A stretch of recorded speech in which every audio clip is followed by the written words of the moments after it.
Welcome in, everyone. It is a wild and wacky Wednesday here on Main Street Sports today, presented by the Tennessee Orthopedic Alliance of Columbia. I'm David Wilson. That is my buddy Calvin White.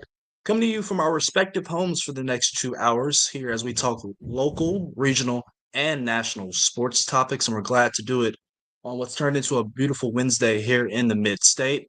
Calvin, how we doing? I'm doing good. We got all our rain out of the way, hopefully, over the last couple of days. And like I told Wade yesterday, we've gotten into our postseason soccer and volleyball coverage. Obviously, weather doesn't affect volleyball, but for everybody's sake and for all the soccer folks' sake, I think we've had enough rain for a while.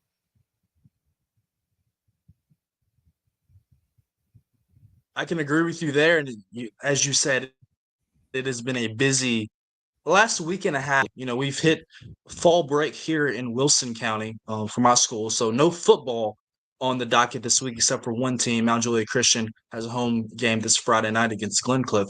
But other than that, we are full steam ahead. The last couple weeks, we've had private school volleyball district tournament start last week. They had their region tournament. It wraps up tomorrow afternoon down at Middle Tennessee Christian. We had our Division One schools, our public schools here in Wilson County, and obviously for you as well. District tournaments really getting going this week. Some wrapped up yesterday for us. We'll get into those scores in the rundown shortly. But I'm starting to get some weary legs now. I'm starting to get a little tired. Starting to sleep a little later. So we got to that point of the year where the body starts to shut down a little bit. It's not as bad as spring fling when we get in May and we have so many sports going on during the week of state championships, and it feels like we're running around like a chicken with our head cut off. But we got to that point of the fall at least, where three sports are in full swing, and so there's some weary and tired legs. Yeah, they helped us You got out. me? Yeah, they helped us out a little bit with spring fling this year with breaking up, you know, all the sports not being in one central location anymore. So we get a little break from that. So we'll just have soccer and or boys soccer and baseball and softball and all those things to worry about at spring fling this year. But uh, the football regular seasons, you know, the end of that is quickly approaching. I told Wade yesterday, kind of depending on how deep some of our squads go in the playoffs, football could be over sooner than later for some of us.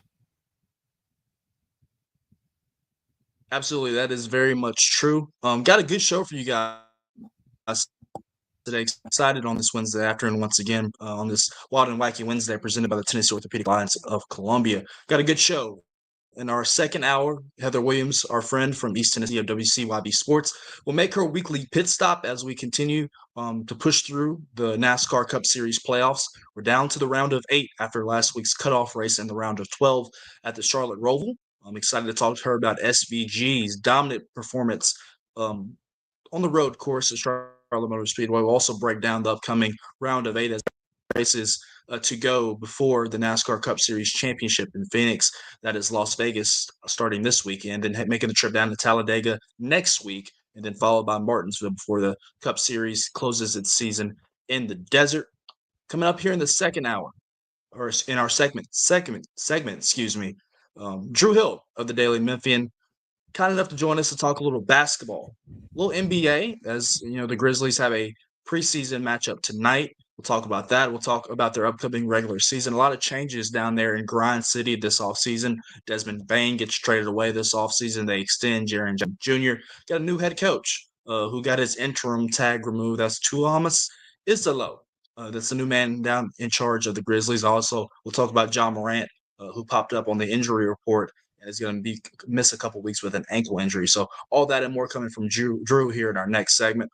We'll also talk a little baseball here at the end of this first hour. MLB playoffs are in full swing. We have 4 potential series clinching games tonight or this afternoon, whatever time frame you want to put it. It'll start this afternoon up in Detroit, and it'll close tonight out in LA between the Phillies and the Dodgers. So we'll break down all 4 of those matchups and get into last night's results as well in the American League Division Series. I'm excited about it. I know Calvin's excited about it as well. And then we'll close the show with our Wild and Wacky segment and give you the wildest and wacky stories from across the globe. But Calvin, I think we need to start with yesterday's results and today's schedule on the rundown. This is the Rundown. Scores across the TWSLA. Most of these are district tournament action. In the District 12 3A semifinals, it was Green Hill picking up a 3-1 win over Beach. Columbia picks up a 3-0 sweep over Shelbyville. Culleoka 3-0 sweep as well over Fayetteville. Eagleville straight sets over Culleoka. Also straight sets over Santa Fe for Eagleville. Last night in the District 12 3A championship for the second time in 3 years, it's Green Hill walking away with the district title. They defeated Gallatin in 4 sets 3-1.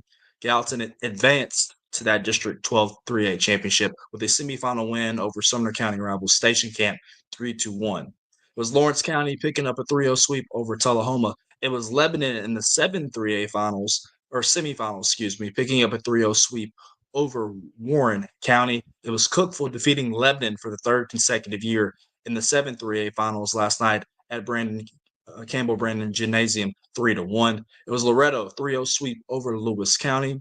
In the Division II Single A Middle Region semifinals. Let me get that correct. It was Middle Tennessee Christian picking up a 5-set win over Franklin Road Academy to advance to tomorrow night's Middle Region finals down at MTCS.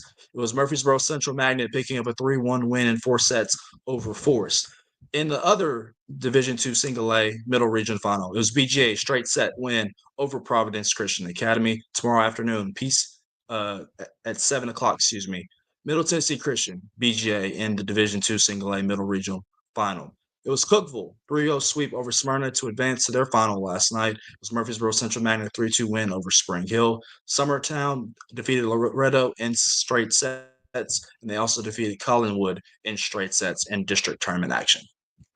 Moving over to girls soccer, Innsworth and Brentwood Academy tied at 1 apiece last night. Giles County won 2-1 over Coffee County.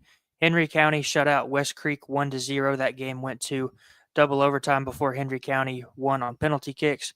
Liberty Creek shut out Cheatham County 9-0. Valor Collegiate wins 10-0 over Republic. Middle Tennessee Christian and Watertown draw at 0, and Gallatin beats White House 5-1. In MLB postseason action, the Seattle Mariners took Game 3 of the American League Division Series 8-4 over the Detroit Tigers. And the New York Yankees came back after losing the first 2 games and came back last night, got a big home run from Aaron Judge to take Game 3 of that ALDS 9-6 over the Toronto Blue Jays. Tonight's action, just one game on the slate that we have posted right now in girls soccer in the TLSLA. That is a district match at 6 o'clock between East Hickman at Harpeth. Tonight in college football, down in the borough at MTSU, it's the 1-4 Blue Raiders taking on Missouri State on ESPN2. That is a 6:30 first kick at down there in Murfreesboro. Tonight in the WNBA, Game 3 WNBA Finals in Phoenix. It's Las Vegas Aces taking on the Mercury at 7 o'clock on ESPN. This afternoon in Major League Baseball, as I said, 4 potential series clinching games on the docket. The first game is underway up in Detroit. Seattle leads that series 2-1. It is Game 4 and is 0-0 in the top of the first. Coming up at 4:08 on TBS, True TV, and HBO Max, it's Milwaukee Brewers looking to bring out the brooms against their NL Central rival, Chicago Cubs, in Game 3 of their NLDS series.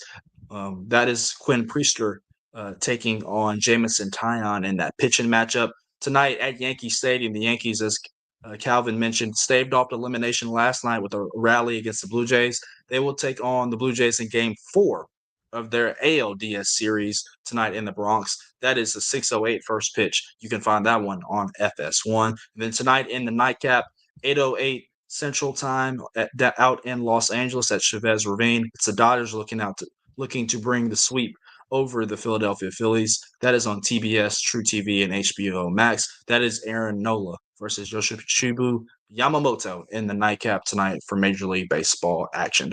Ladies and gentlemen, those were your scores. That was your schedule tonight, and that concludes your rundown.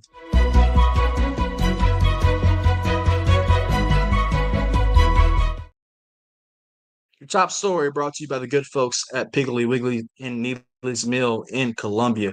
They offer daily lunch options from 11 a.m. until 6 p.m. They also offer hand-cut meats, and everything is cost plus 10% at the cash register. Piggly Wiggly, Neely's Mill in Columbia. Presenting you our top story, and Calvin, I think we all can agree as sports fans in general, but specifically of college athletics. The transfer portal the last couple of years has been absolutely wild and wacky, to say, fitting the term of our show. And there was some much needed, legislation or some guidance or some parameters that needed to be set in order for when players enter the transfer portal. And we have approached that over the last couple of days. This is coming from CBS Sports. The NCAA Division One Administrative Committee approved on Tuesday 2 significant changes to the transfer portal, shrinking the amount of time granted to athletes to declare their intention to pursue a transfer. Finalizing the modification brought forth last night by the FBS Oversight Committee, the college football transfer portal will now just have one window to enter the portal moving forward, rather than one in the winter and an additional one in the spring. That window in 2026 will run for 2 weeks from January 2nd through January 16th. Because the 12-team college football playoff schedule extends deep into January, players participating in a postseason game on or after January 12th will have the opportunity to start the transfer process during a 5-day period that begins after their regular final postseason game. The second alteration pertains to the transfer exceptions granted to players after coaching changes. This current exception allows players to enter a 30-day window after their coach leaves or is fired. The committee's approved a new format, however, that has shortened that period to 15 days and begins 5 days after a new coach is hired or announced, seemingly in an effort to help crack down on midseason portal activity. So that's a lot of in right there for you, Calvin. But just hindsight, really quickly, once again, just one transfer portal window now in the spring, or I guess in the winter, since January is in the winter, from January 2nd through January 16th, and then shortening the days once a coach is fired from 30 days to 15 days, and 5 days after a new coach is allowed after a coaching change. Just really quickly, Calvin, give me your thoughts on all that. Yeah, this is. I think everybody likes this. I think this is one of the best things the NCAA has done in a while. It seems like every decision they make, they somehow just end up getting sued in court and they lose. But this prevents people or players from transferring in the middle of the season, compared to when they had the December window. Um, and it doesn't really affect the top tier teams that are going to be playing deep into the postseason in the college football playoff, because you've got all those guys have an extra 5 days after their season ends to hit the portal in case they want to. Um, and then they made it to where, like, you had the 30-day window to transfer if your coach got fired or resigned, but now you've got to wait 5 days to wait for your program to assign a new head coach in case those players want to play for that new head coach or something like that. We didn't see any of that a whole lot. Like, when coaches get fired, we didn't see just like a mass exodus at programs, but that's just kind of an extra precaution to making sure that doesn't happen. And maybe this will be a thing that prevents a billion players from going into the portal each year. I think a big point for this, Calvin, is I remember back in the day when I was a kid, National Signing Day, there used to be just one signing day, and it was just like a holiday for college football athletics. I mean, I remember telling my parents back in the day when I was a child, and was really getting invested in Notre Dame recruiting and Vanderbilt recruiting.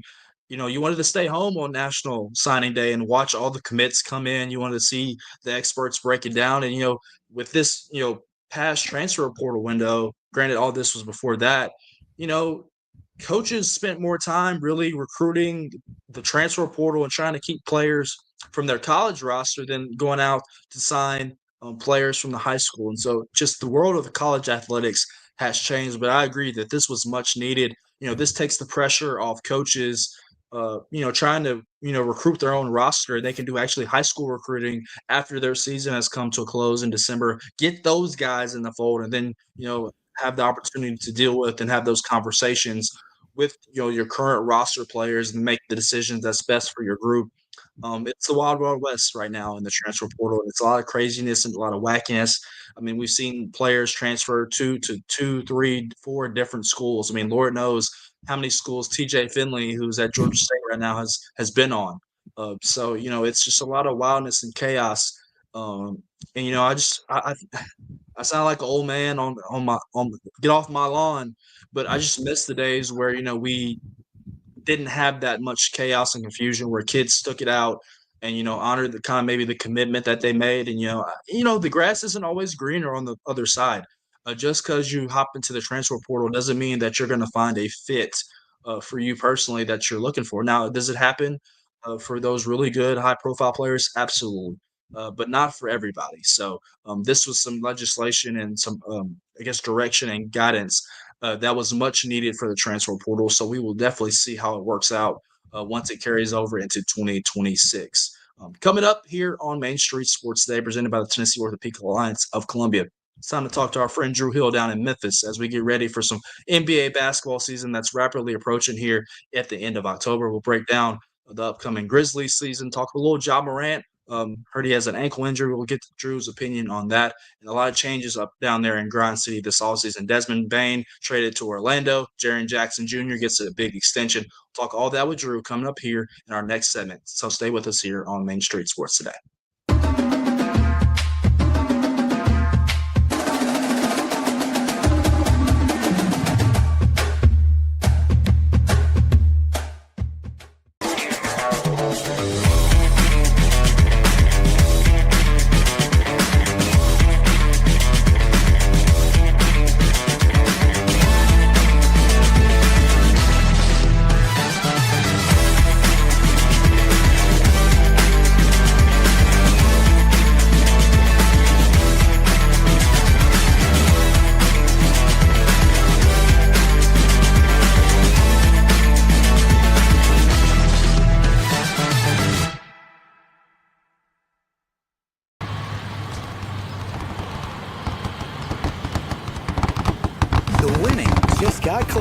All new Sportsbook, the latest gaming machines, live horse racing, and more. The Mint Gaming Hall, Kentucky Downs. Winning just got closer.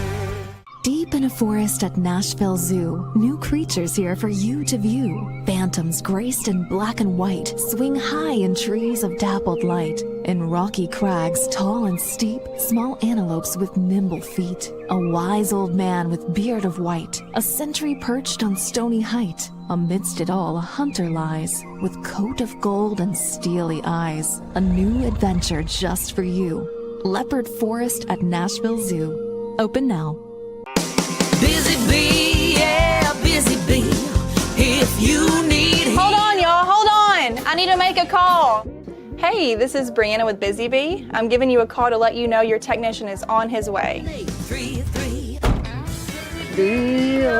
Busy bee. Guys, not yet. Not yet. Busy bee, oh, Now busy ready, bee. guys. Call 775-7833. Custom Stone Handlers supplies over 600 distributors and suppliers with quality stone products. Along with Riverstone, we produce and distribute over 100 building, landscape, and other bulk products. Our goal is to provide quality products, service, and partnerships to ensure our customers' success.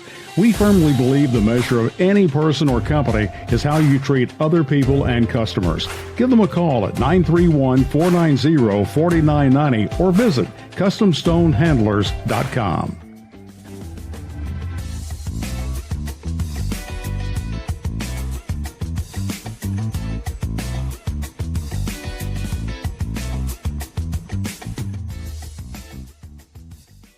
Welcome back into a Wild and Wacky Wednesday here on Main Street Sports Today, presented by the Tennessee Orthopedic Alliance of Columbia.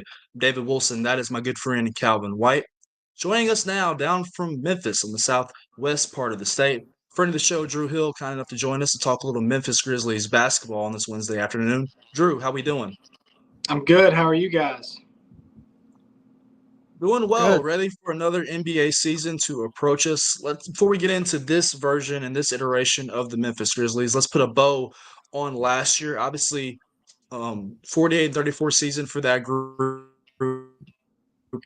Taylor Jenkins gets fired at the end of the season. Tuomas Isolo takes over. They, get, I guess, work their way through the play-in and get the luxury of facing the Oklahoma City Thunder in the first round of the Western Conference playoffs. It was a 4-0 sweep for the Thunder, who went on their way to win the NBA championship. All that being said, though, Drew, how do you kind of summarize last year's season for a Memphis Grizzlies squad that obviously, missed Ja Morant for parts of its season, fired its coach at the end of the year, but still made the playoffs and had a winning record?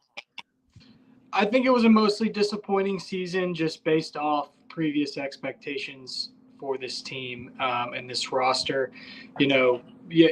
Last year was a little bit of a mystery, a little bit more of a mystery than it had been in the past because you had the season before that was lost almost entirely due to injuries where Ja and Jaren both missed massive amounts of time. And so it had turned into a gap year. And in that gap year, it had felt like a lot of the teams in the West had passed the Grizzlies up. Memphis was determined to show they still belonged in that top class. It's not exactly what happened. So I think it mostly ended in disappointment last season, if we're being honest. And I think that there's now a new pathway forward. You mentioned a new coach, a new direction. I think they're really leaning into the strengths of Ja Morant now, which last year's team wasn't necessarily set up that way. So there's just been a lot of changes, and I think that there's reason, again, for optimism, but people don't view Memphis as maybe one of the 2 or 3 best teams in the West anymore, and that's probably a result of what happened last season. Yeah, and you mentioned obviously the new coach Tuomas Isolo, got the interim tag going into the playoffs last year against Oklahoma City. That got removed this offseason. Why do you feel like the organization felt like he was the right guy moving forward for this unit and this current core that's now being built? Yeah, so if you know about Tomas's background, he came from Europe. He was a highly successful coach in Europe for a long time. It is not often that NBA teams go out and hire coaches directly from Europe. Usually they come over, serve as an assistant. The Grizzlies had made him a massive priority, and it was reported that they went to the lengths of paying a big buyout in order to get him out of his contract to come over here and coach in the States. So Memphis clearly thought very highly of him when they hired him as the lead assistant under Taylor Jenkins. But the system that was being run was more closely matched the ideas and basketball philosophy of their lead player development guy named Noah LaRoche. And I think at times that was very frustrating for Ja Morant, who was used to playing in a pick and roll. And instead, they're now using the system where they don't set any screens and they kind of do this wheel motion on offense that was very unconventional and non-traditional for the NBA. And so I think they went with Isolo because he had a basketball philosophy that was very direct. It was very no nonsense, and it was innovative in certain ways, but definitely closer to what traditional basketball and traditional NBA ideology sort of matches. And so I think that they think the combination of having someone that is so straightforward, so direct, and somebody that also, has an offense that the star players on the team are very excited to run is something that they viewed as a big positive. So they didn't even interview other candidates. They just went ahead and hired Tomas Isolo. Drew, Jaren Jackson Jr. and Zach Edey are both kind of nursing injuries right now, going to miss a little bit of time. Just what does front court depth look like for the Grizzlies? Obviously, with Jaren Jackson Jr., your star in that side of the court out, and obviously a guy that was one of the better rookies in the league last year in Zach Edey. Yeah, the front court depth is very thin. In addition to Edey and Jaren, they're also going to be missing Brandon Clark for probably a significant amount of time. Jaren Jackson seems like is trending to be back, if not for the start of the regular season, very soon thereafter. So that's a very big positive for this team. Beyond that, beyond those 3 that we've mentioned, it is Jock Landale, who they brought in who played last season in Houston but didn't get a ton of opportunity. I think analytically and some of the advanced impact numbers, and we know that this front office really values some of the analytics. Jock Landale graded out pretty well as a big, so they're pretty confident in what he'll be able to do as a spot, sort of a spot guy that can fill minutes for some of those other players. And then they added PJ Hall on a two-way contract in addition to Omax Prosper. So it's going to be a lot of deep bench depth pieces trying to hold the fort down for about a month until that they can get the rest of their backcourt together. And in their first preseason game on Monday against Detroit, they already really struggled to keep the Pistons off the offensive glass. So that figures to be not only something that people have identified as, wait, maybe this will be a little bit of an issue, the rebounding. It's already proving to be an issue for the Memphis Grizzlies. So that's going to be something that they're going to have a lot of attention and focus on as the season gets started here in a couple of weeks. Yeah, and Drew, you kind of mentioned with Jaren Jackson Jr. Obviously, he's a big piece to this, organization. Signed a 5-year, $240 million extension this offseason. He's become really one of the best big men in the NBA. He's recorded over 1,500 points and 100 blocks last season. Averaged 22.2 points a game, 5.6 rebounds, 2 assists, 1.5 blocks, 1.2 steals. I mean, he stuffs the stat sheet night after night. So he's a big piece of this core, obviously, with Ja Morant. So having him healthy on the court, it's going to be a big deal to obviously the Grizzlies and how far they can take this thing. Yeah, Jaren last season, I don't think a lot of NBA fans realize this, but for, into the new year, he was in the top 5 in points per game per 36 minutes, or points per 36 minutes, in the entire NBA. So, and he has a repertoire and a shot diet that, when you look at it, may not exactly match the modern idea of what the game is sort of going to, more threes and layups.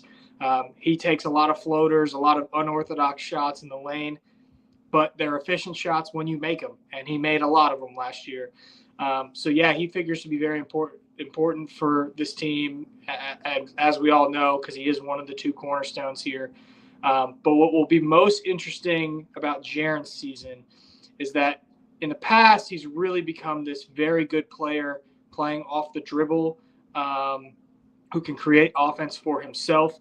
I think the season that the Grizzlies lost Ja Morant almost for its entirety 2 years ago was really healthy for Jaren, because it taught him how to create for himself rather than rely on, the point guards to sort of do the work and find him a shot.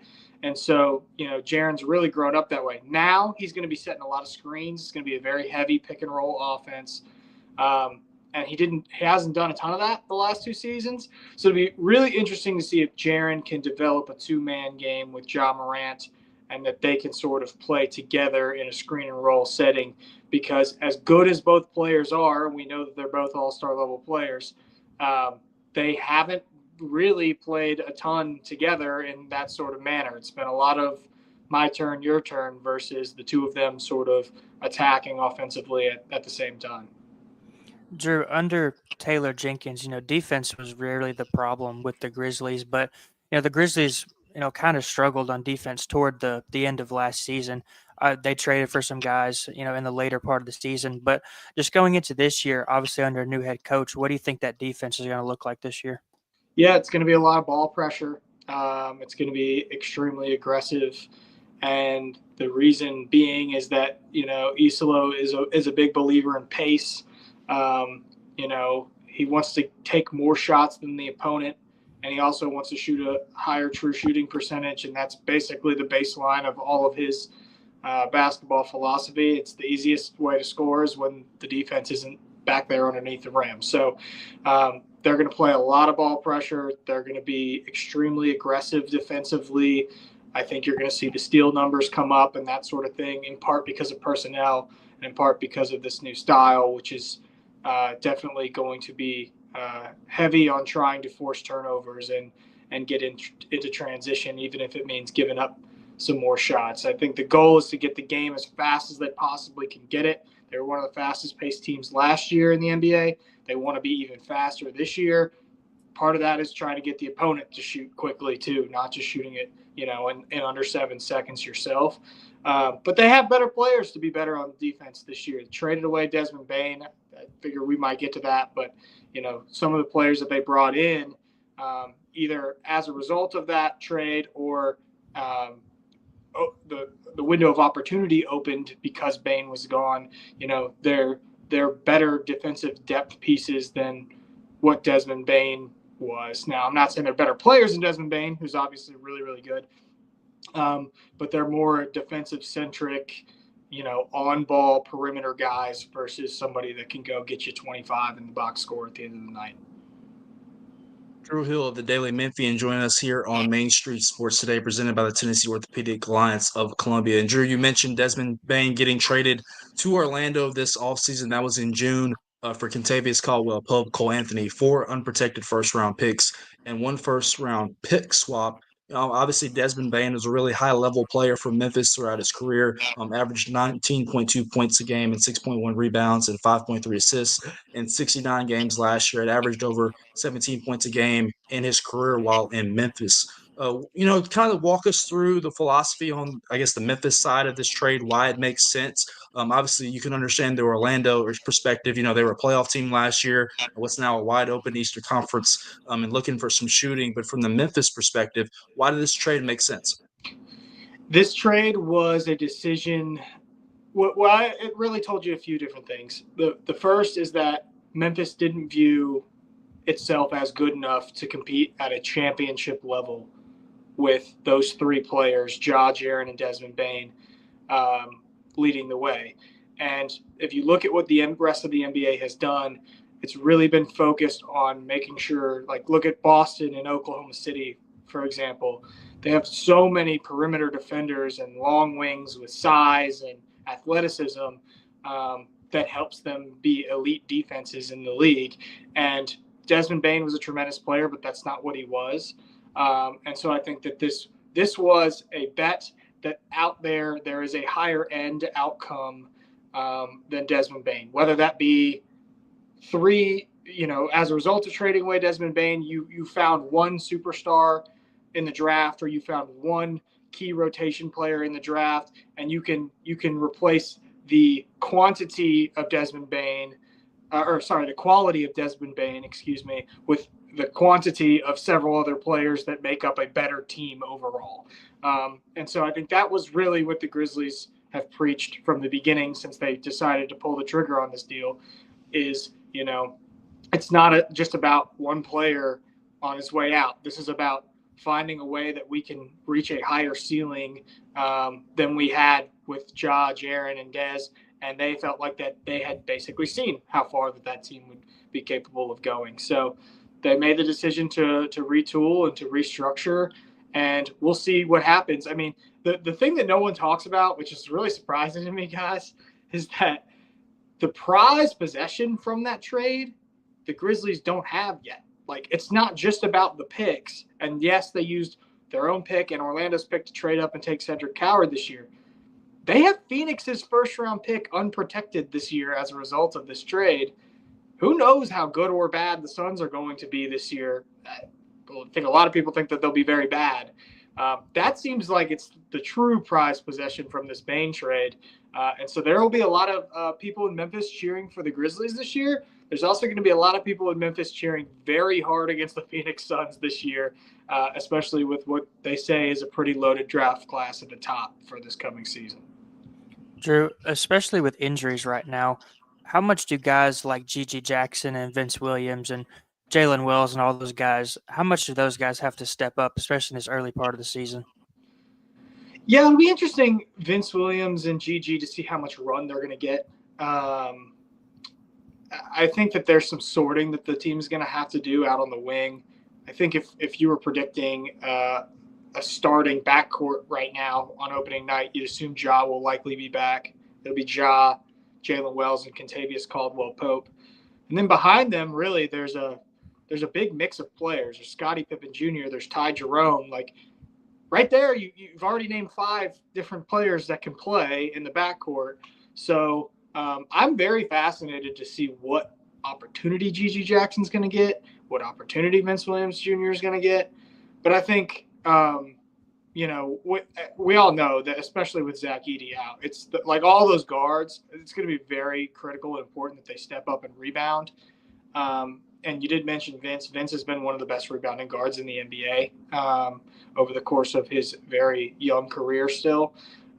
So I would not be surprised at all if the Grizzlies find a way to sneak him a few minutes, just because somebody's going to have to get out there and grab some of these boards, because it's going to be difficult early on. Through last weekend, John Morant popped up on the injury report with a sprained ankle. What are you hearing about his status here moving forward as we inch closer towards the regular season starting on October 22nd? Yeah, I think everybody's tired of hearing the team spokesperson send text messages that so-and-so is injured, because we've already had several of those in the preseason. With Ja, it doesn't seem to be anything that's too serious. He was up moving around at the game on Monday night. He's not on crutches. He's not in a boot. He has a history of healing pretty fast from these things. So can we say for certain he'll be ready on opening night? No, we can't. But I think that if you watched him and sort of his demeanor and the way he moved around and all of that, and you're familiar with the history of Ja, it would be very unsurprising, if he is indeed out there on opening night when the Grizzlies get this thing started. So it doesn't seem to be anything that's overly serious. Obviously Ja is a sensitive topic because he's missed a lot of games for a number of different injuries over the last 3 seasons. So fans are a little stressed that, we already have Ja on the injury report, but this one doesn't seem to be anything that's overly alarming. So that's the good news. True. When Zach Edey was at Purdue, and he was just dominating college basketball, won back-to-back National Player of the Year awards, there were a bunch of people saying that he's only good because he's tall and he'll never be a successful NBA player. Now, fast forward through his first NBA season, he made the All-Rookie team, averaged 9 points and 8 rebounds. Just how can Zach Edey? Obviously, he kind of proved himself that he could be a resourceful NBA player, but how do you think that he can kind of take that next step to kind of be that go-to big behind Jaren Jackson? We actually talked about this when we were driving, me and my colleague Chris Harrington, as we were driving to Nashville last week for training camp. And you talk about all the rookies and young players on this Grizzlies roster, but also across the NBA, and you say, I wonder what they can become if they can do the X, Y, and Z. And you don't really have to do much of that for Zach Edey, because the physical tools are just so strong.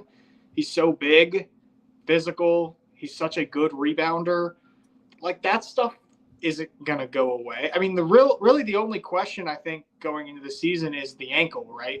If he is physically, coming off of ankle surgery, if he's physically the same as he was a season ago, I have no question he's going to post better rebounding numbers than he did last season because of the system, right? Because last year he was being asked to stand on the perimeter.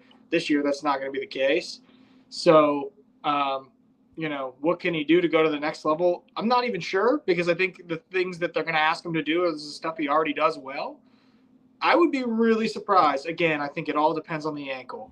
If he comes back and he's physically in a good spot, be really surprised if the numbers aren't significantly better for Zach Edey this season, just because I think his usage, his comfortability, all of it is ready for the next step. And so from a production standpoint in the box score, I expect that it's going to look better.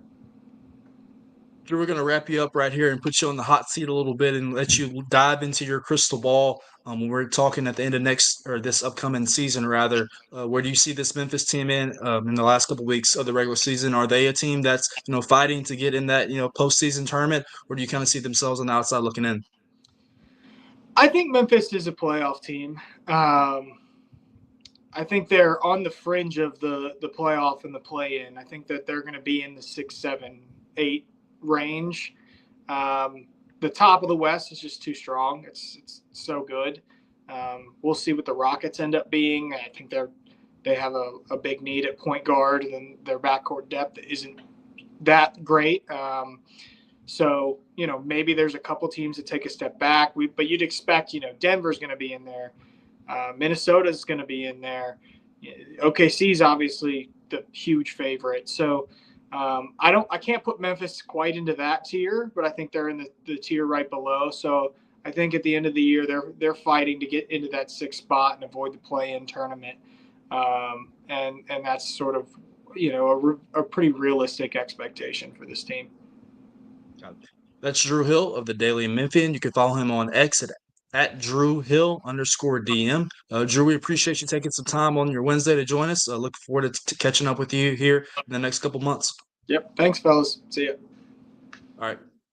Coming up here on Main Street Sports Today, presented by the Tennessee Orthopedic Alliance of Columbia, it's time to dive into a little baseball as the MLB postseason has 4 potential series clinching games this afternoon. One of them is already underway. We'll dive into that score and the results from last night coming up next here on Main Street Sports Today. So stick with us.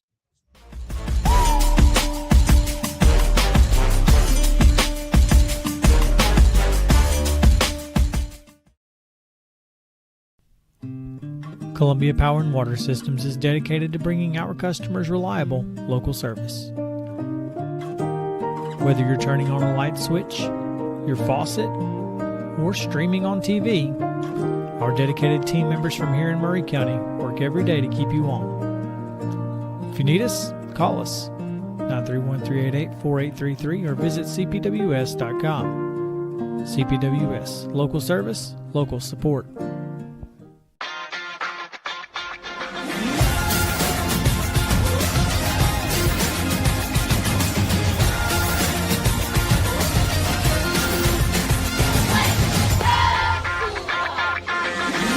Zion Christian Academy at zioneagles.org or 931-388-7531. You can schedule your appointment to visit their beautiful campus. Again, zioneagles.org or 931-7531 to schedule your visit today.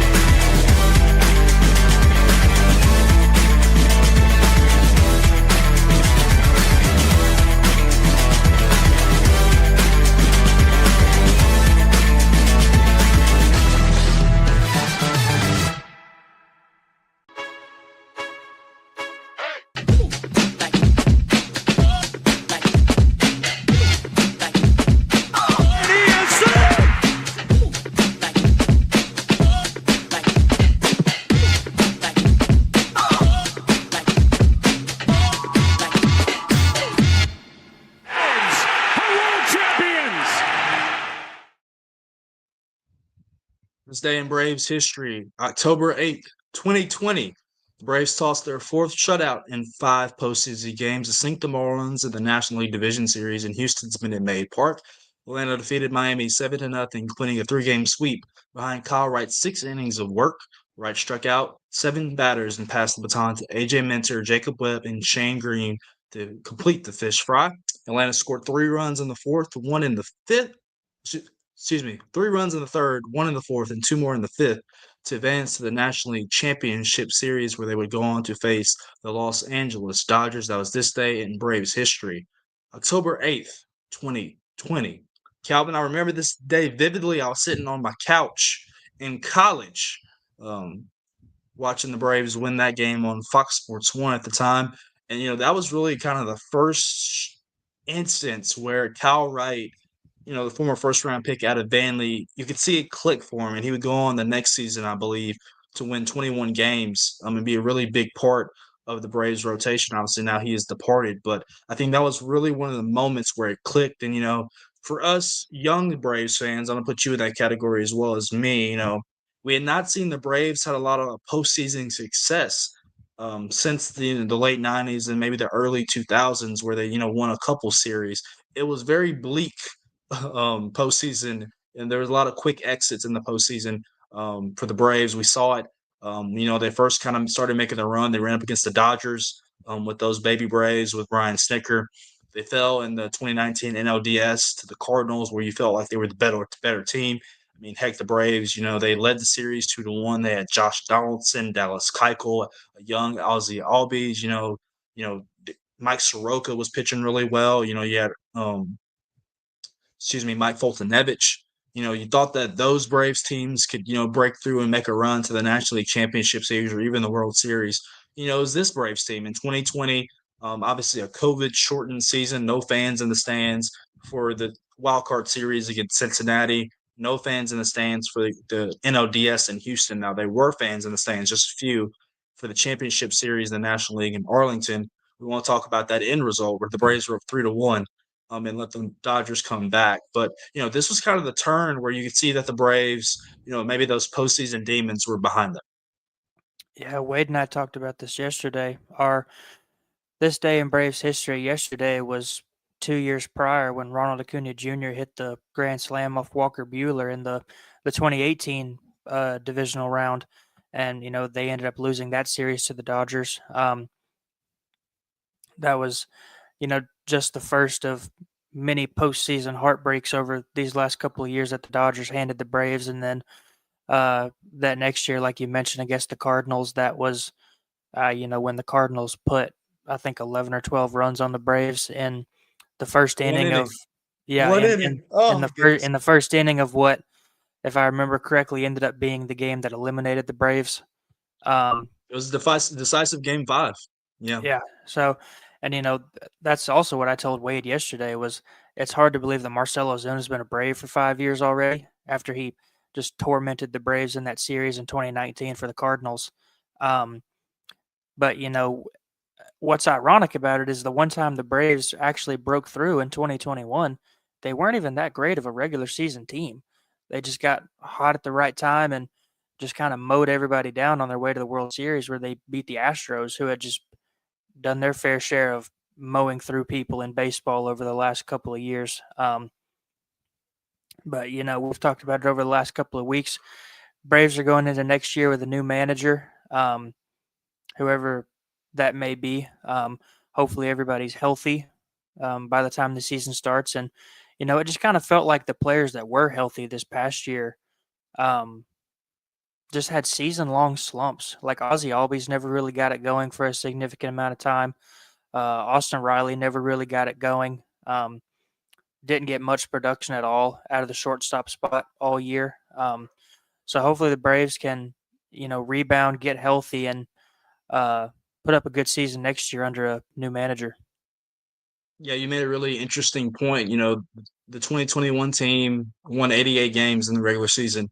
And they go on to win the World Series. You think about the teams that they've had just recently over the last couple of years. I mean, 2 years ago, they went over 100 games. They bow out in the NLDS. I mean, you thought that roster could easily go on and win the World Series. Seems like the Phillies have been their kryptonite now. It used to be the Dodgers. Now it's the Phillies. And it seems like the Phillies, the only team they can beat in the playoffs, we'll talk about them here shortly, is the Braves. As they face elimination tonight. But the Braves have had, we've been blessed. It's sad and makes my heart break that they're not in this, run and in the postseason right now. But we also have had a really good run over the last couple of years. So hopefully we will start a new one next year. A team that's making a run, they won their first division title this year since before Calvin was born back in 2001. That's the Seattle Mariners, and they took a 2-1 lead over the Detroit Tigers last night up in Comerica Park after a rain delay extended what was supposed to be an early first pitch to the hours of the evening. It was Cal Raleigh, Eugenio Suarez, and J.P. Crawford each homering in that matchup. Seattle won Game 3, 8-4. Logan Gilbert was absolutely phenomenal for the Mariners last night on the mound. He had 6 innings pitched, 4 hits, 1 earned run, and 7 Ks as they pushed Detroit to the brink of elimination. Calvin, did you by chance see any of that matchup? That was the Mariners getting to Jack Flaherty early and working their way into the Detroit bullpen. I didn't get to watch much of this one. I only got to watch the tail end of the Yankees game, which we'll get into in a minute. But, obviously it was really big for, the Mariners to take this game. And, we talked about it with Wade yesterday. When the Mariners took Game 2, they beat Tarek Skubal. So I told Wade I would be interested to kind of see how the Tigers responded without their ace for potentially the rest of this series. And we talked about it when the Tigers ended up handling the Guardians in the wild card round, how Detroit's bullpen would perform, when guys like Tarek Skubal get knocked out of the game, if they get knocked out of the game.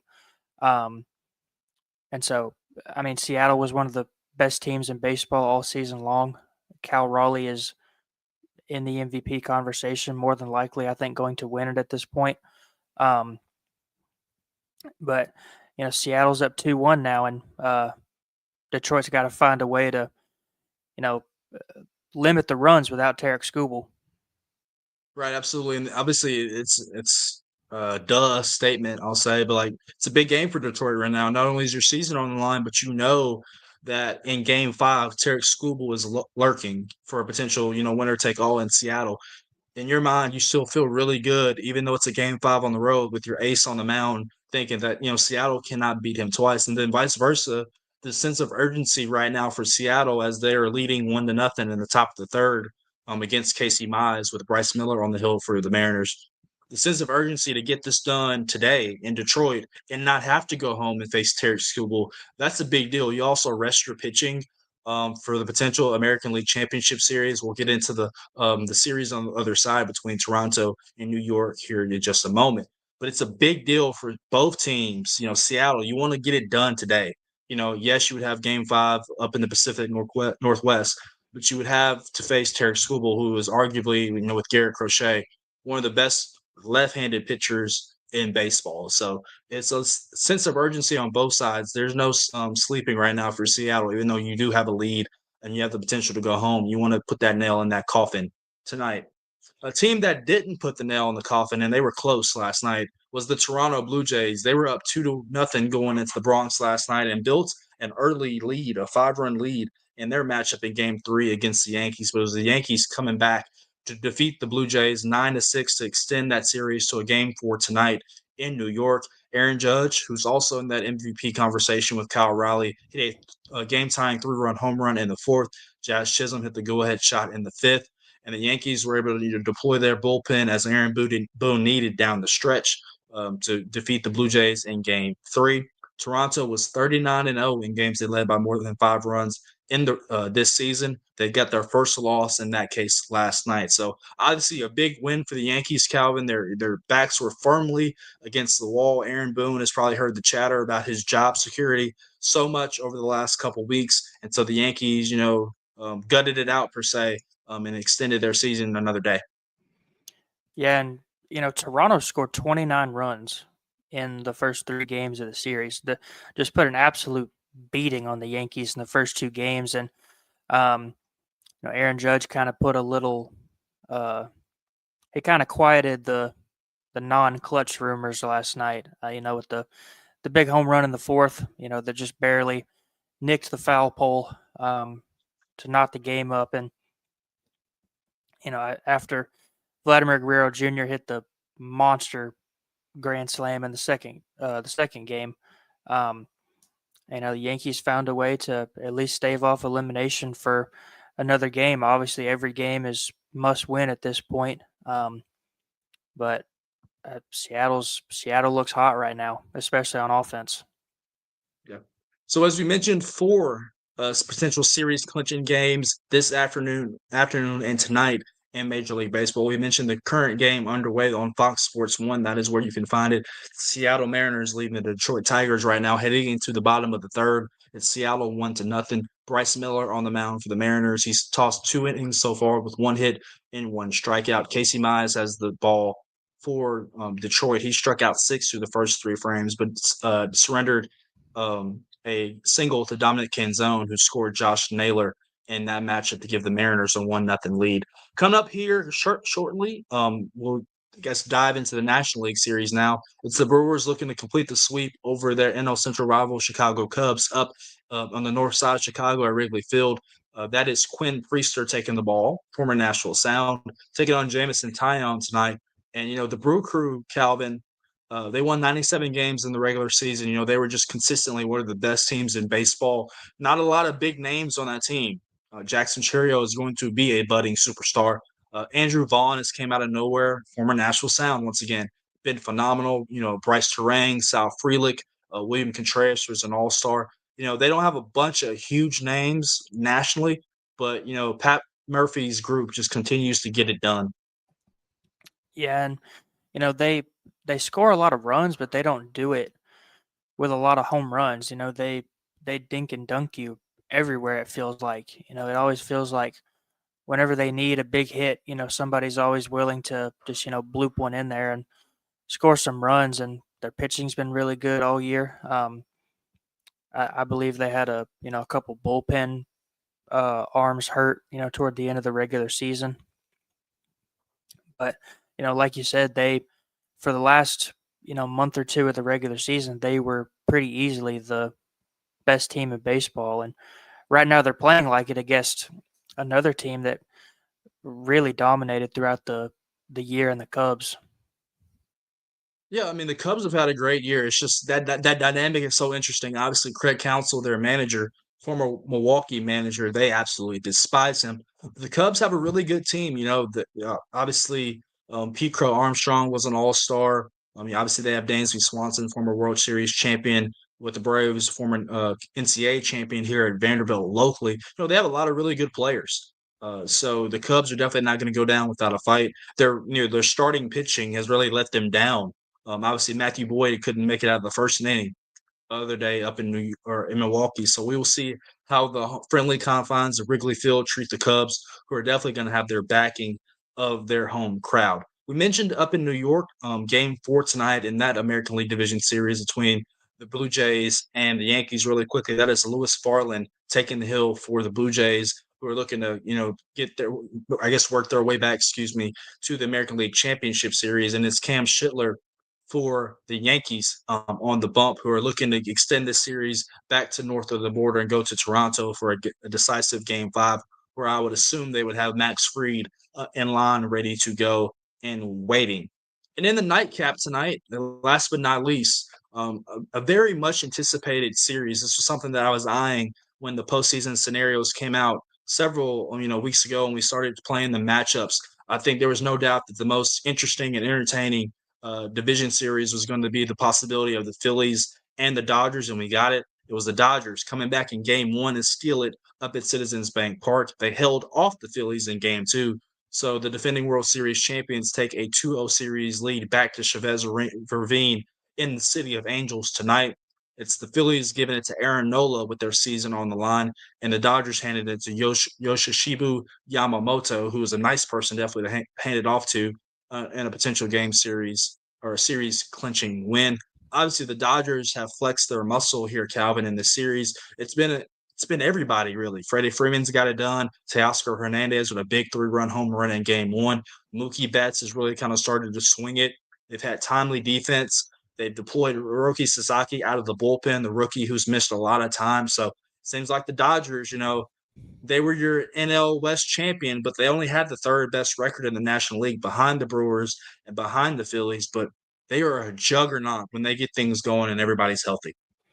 Yeah, I think that they were still a lot of people's pick to win the World Series this year just because of experience. And they had a lot of pitching hurt during the regular season. And I feel like it was always just a matter of when they got that pitching back healthy, when they would return to true form. I mean, it's Game 3 of the division series, and they're handing the ball off to a guy that would be an ace on most of the teams in baseball. They've already gone through Shohei Ohtani and Blake Snell. And I told Wade yesterday that me, you, and Wade and Mo could go out there and be the starting rotation for the Dodgers, and they would probably still score some runs and win some games. And right now they look like it. And the Phillies are kind of getting a little bit of the treatment they've given the Braves over the last couple of years, where the Braves just dominated the regular season. The Phillies were able to kind of hand it to them in the playoffs. And right now the Phillies are kind of getting smacked around by the Dodgers. Yeah, it's important to note, at least from a Philadelphia standpoint, no Zach Wheeler. I mean, he is their ace. He's absolutely a gamer, and he's phenomenal. He's out for the rest of the season. Eric Nola has not been the Aaron Nola of old this year. Obviously, the Phillies are hoping that he returns to form tonight. He had been battling some injuries, and the starting pitching has not been Philadelphia's problem in the first two games. Christopher Sanchez was absolutely phenomenal in game one. Jesus Luzardo did everything you asked from him in game two. Their bullpen has kind of let them down in stretches. And at least in game two, their offense just didn't do enough with the opportunities that it presented itself. So that'll be definitely a game that I'll be keeping my eye on tonight. The Phillies, this feels consequential for them. This core group that they've had has been to the playoffs, kind of like the Braves, year after year, and they have not walked away with the World Series. They have some potential free agents this offseason that could walk away. So, Philadelphia kind of going to have to look itself in the mirror if they can't get it done versus the Dodgers here tonight or in this series in general. Really quickly, for you, fans of expansion baseball and the hope that a professional team could one day come to Nashville, I think we all have our fingers crossed on that.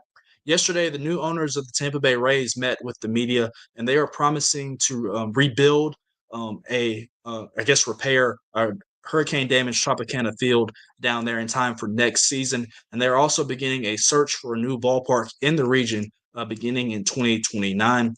That group is led by a real estate developer based in Florida, Patrick Zalewski, who finalized a $1.7 billion purchase last week from Stu Sternberg, who owned the Rays for 18 years and had sought to find the team a new stadium. Obviously, there's been some back and forth with this. Under their current lease with the city of St. Petersburg, the Rays are obligated to place at least at the Trop for 3 more seasons.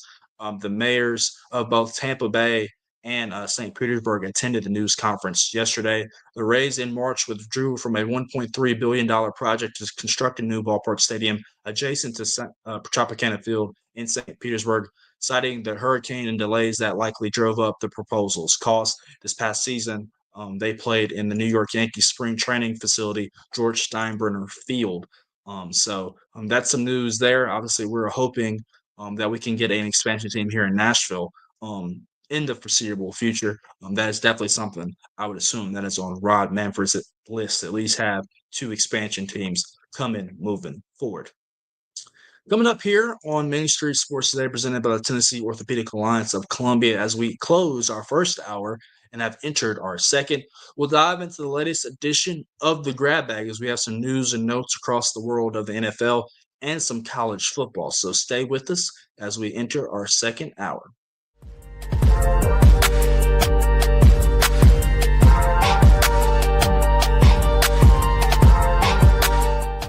Jones & Lang Sporting Goods here in Columbia has been outfitting teams, officials, and anybody else from T-ball to college for 50-plus years. Be sure and check them out at 931-388-8060 or online at jonesandlang.com. Jones & Lang Sporting Goods, the look of a winner. Zion Christian Academy at zioneagles.org or 931-388-7531. You can schedule your appointment to visit their beautiful campus. Again, zioneagles.org or 931-7531 to schedule your visit today.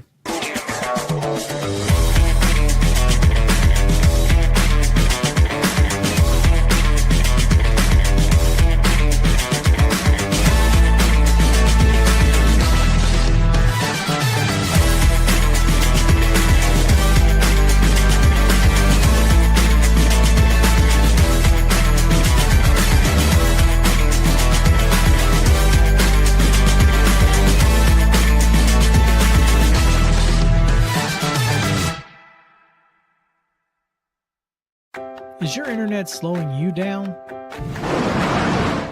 It's time for an upgrade. Whether you're at home, working from your home office, or at your business, it's time to unleash the speed you need with speeds up to 1 gig at CPWS for as low as $70 a month. Give us a call, 931-375-7777. Local service, local support, CPWS. Piggly Wiggly, located in Neely's Mill Shopping Center, is Columbia's locally owned and operated Cost Plus 10 grocery store dedicated to serving the community with low prices and smiling faces. Piggly Wiggly offers fresh, hand-cut meats daily as well as daily hot plate lunches from their deli counter. You're certain to see smiling faces and a helping hand when you're here at Piggly Wiggly. Come by and check out our fresh produce, high-quality meats, and more. Down home, down the street, we'll see you at the Pig.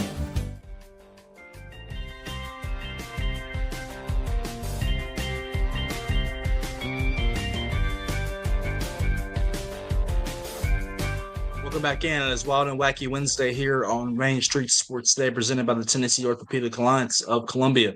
David Wilson. That is Calvin White. It's time to dive into the latest edition of the Grab Bag as we talk some news and notes across the world of the National Football League and the NCAA. We'll start in the NFL, where former world champion wide receiver Odell Beckham Jr. is in the news. It became reported from ESPN yesterday afternoon that the former All-Pro star has accepted a 6-game suspension for violating the NFL's policy on performance-enhancing drugs, delaying the star receiver's comeback attempt into the NFL. Beckham announced his pending suspension during an appearance on the Pivot podcast, which published with the interview on Tuesday. He is a free agent, and he cited that he failed a PED test last season while he was a member of the Miami Dolphins. He's 33 years old. He will be by the time the suspension ends, but he has reiterated that he wants to return to the NFL this season. He identified during his appearance on the podcast there are 4 teams that he would be interested in joining. Those would be the Pittsburgh Steelers, the Kansas City Chiefs, and 2 former franchises that he's played with. That would be the Los Angeles Rams and the New York Giants. Beckham will not be eligible to play until week 12. Really struggled to make an impact last year as well with the Dolphins. Just had 9 catches for 55 yards in an offense with Tua Tagovailoa, Jalen Waddle, and obviously Tyreek Hill. So Calvin, obviously OBJ not on a roster right now, but obviously looking to make a return. He'll have to wait at least a couple more weeks to do that with this news of the suspension. Yeah, after he spent those couple years in Cleveland, after he left the Giants, he kind of, bounced around playing for Miami and Baltimore and the Rams, and just really hasn't been able to make an impact for anybody he's played for, it feels like, ever since he left Cleveland. And, obviously, I'm sure somebody will try to pick him up, maybe like a team that's trying to make, a run in the playoffs. Obviously, a couple of those teams he listed are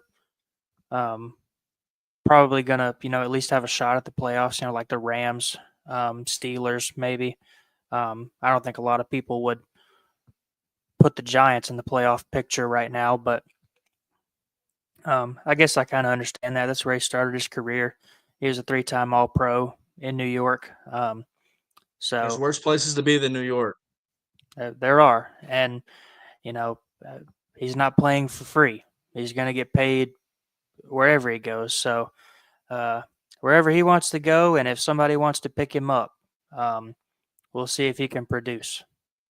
Yeah, I mean, when the Rams made the Super Bowl and they won it a couple of years ago against the Bengals, obviously OBJ was a part of that team. He had a phenomenal first half, had a nice touchdown catch towards ACL in that game. And you could honestly make the case that he was a contender for Super Bowl MVP prior to that injury. And ever since that, obviously, he has not been the same player. But, in his prime, OBJ with Eli Manning up in New York, even, when he made his trip over to the Browns, he was one of the best wide receivers in the game. I mean, the talent just oozed. I mean, that one-handed catch that he made on Sunday Night Football when he was with the Giants against the Cowboys will forever live in awe of one of the best catches and one of the best plays in NFL history. So OBJ looking to make a return to the sidelines and onto the field for a contender here as we approach the end of the year.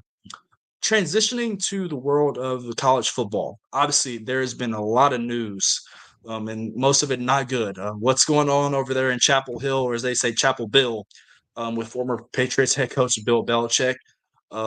They've been in the news so much, and they are back in the news once again. This is coming from CBS Sports, where North Carolina assistant coach Armand Hawkins has been suspended. He's their cornerbacks coach amidst allegations that the program awarded impermissible benefits to players.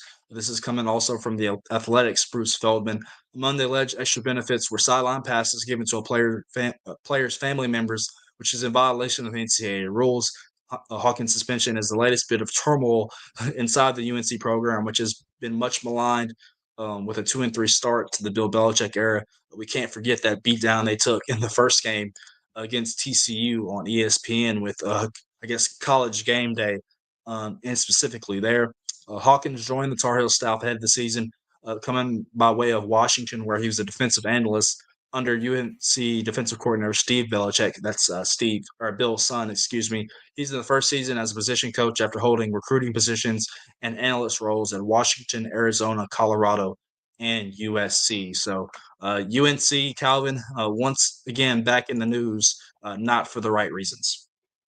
Yeah, and it doesn't seem like a big deal, but also kind of on the flip side of that, I can't think of any reason why a player's family needs to be on the sideline. Um, we see that at high school games we cover sometimes. Schools let everybody that's ever suited up for the program go stand on the sideline and watch the game on Friday while we're trying to, walk around and do what we need to do. But, obviously that's a little bit different. But, I just can't think of a reason that a player's family would need to be on the sideline.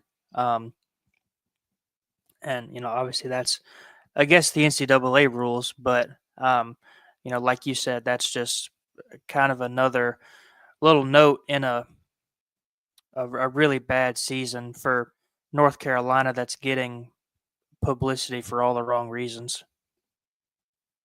Yeah, absolutely. That North Carolina defense not off to a good start. Coming from this article, they're allowing 246.2 passing yards per game, which gives UNC the 102 pass defense in the country against power conference opponents from power conferences. Excuse me, they have been outscored 120-33. They also, took a beat down to Clemson this past weekend, who has issues of their own, to say the least.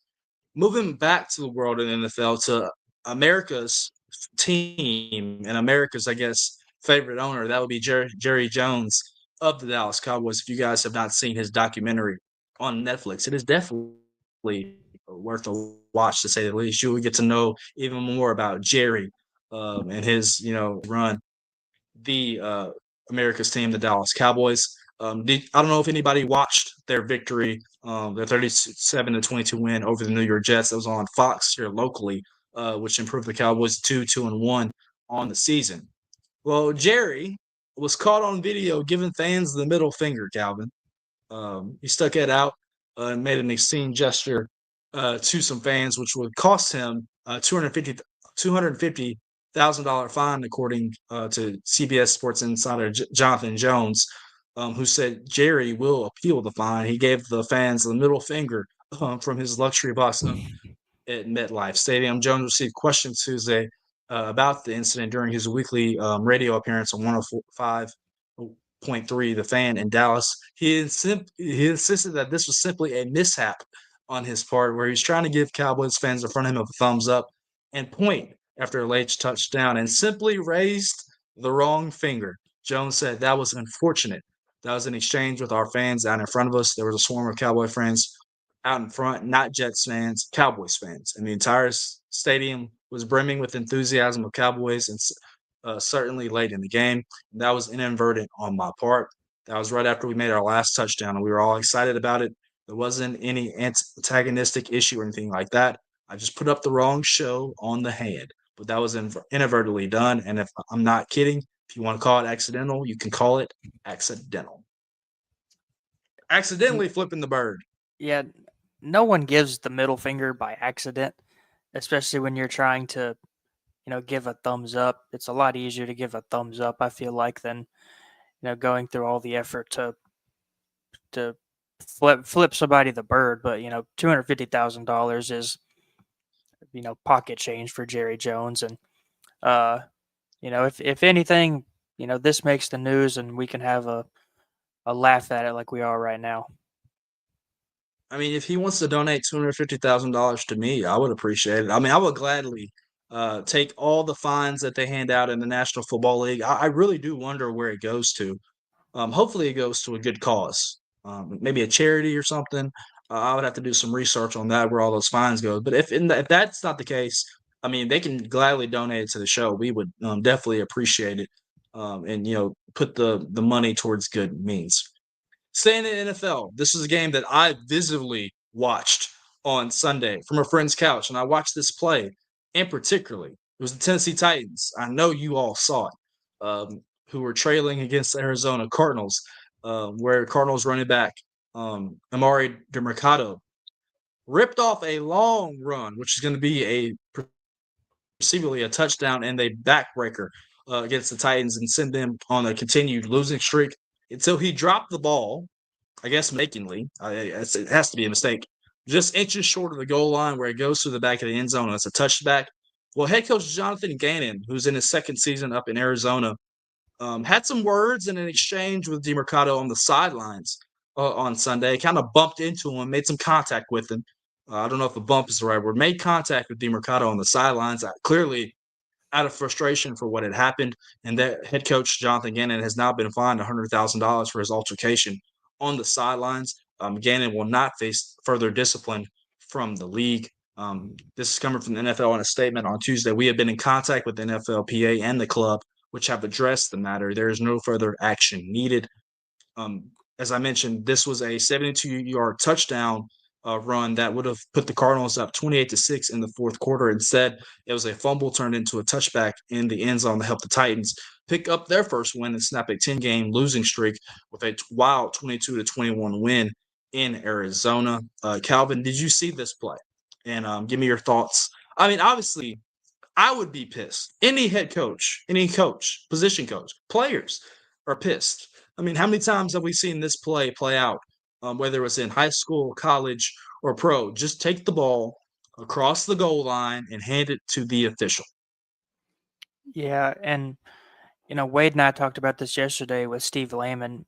Amari DeMercado got a chance to play because the two running backs in front of him were hurt. This would have been, I think, his fourth career touchdown if he was able to hold on to it. And Wade made the point yesterday that if I was a guy that never played and hardly ever got a chance to score, you would have to pry that ball away from me. I would run it through the end zone and take it back to the sideline with me, and the equipment guy would have to pry it from my hands. But at the same time, this was a play that kind of helped jumpstart the Titans' comeback. And what's Jonathan Gannon supposed to do? Is he just supposed to let it slide and tell this guy that it's all going to be okay?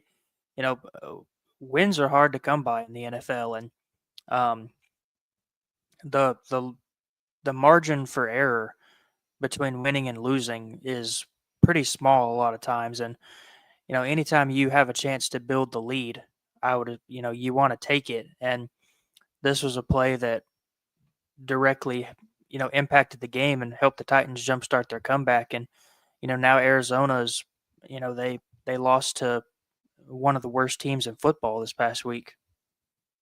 Yeah, absolutely. And you mentioned can you really bench the guy now? I mean, obviously they have lost James Conner for the season. They have lost Trey Benson as well, who will be out at least, I believe, 4 to 6 weeks from a report that I read. So they're on their third string running back. So in this situation, this is James Conner or Trey Benson making this carry and making this run. I mean, you're really diving into your depth per se. I mean, Arizona, this was a game that they absolutely needed. They started their season 2-0. They lost in San Francisco on a walk-off field goal. They lost to Seattle on a walk-off field goal as well. So they were 2-2 coming into this home matchup against the Titans this past weekend in the desert. This is a game they needed, and they frankly should have won. They were up 21-6 late in the fourth quarter. This would have made it 28-6. That would have been game, set, match. The Titans would have once be again having conversation this week about Brian Callahan and his job security and his future.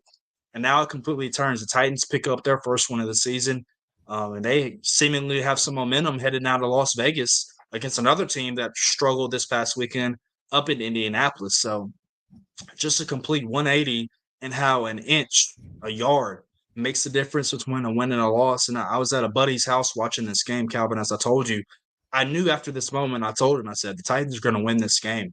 You could just feel it oozing through the TV screen. So that is what happened out there in Arizona this past weekend. Coming up here on Main Street Sports Today, as we continue our Wild and Wacky Wednesday, it's time for our weekly pit stop with friend of the show, Heather Williams, as she dives in and discusses this past weekend's round of 12 finale at the Charlotte Roval, whereas SVG spoiling the playoff party once again, picking up his 5th road course win of the season. We'll also talk to Heather about the upcoming round of 8, which features races on 3 completely different tracks. That is Las Vegas, Talladega, and Martinsville, as we are 3 races away from heading to Phoenix, where we were crowned a NASCAR Cup Series champion here in 2025. Friend of the show, Heather Williams, coming up next here on Main Street Sports Today. So stick with us.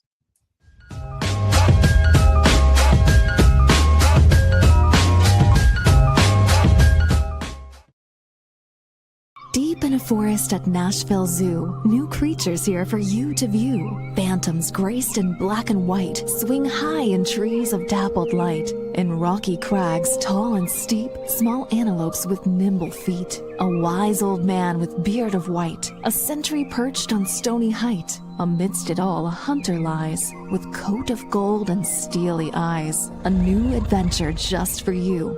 Leopard Forest at Nashville Zoo. Open now.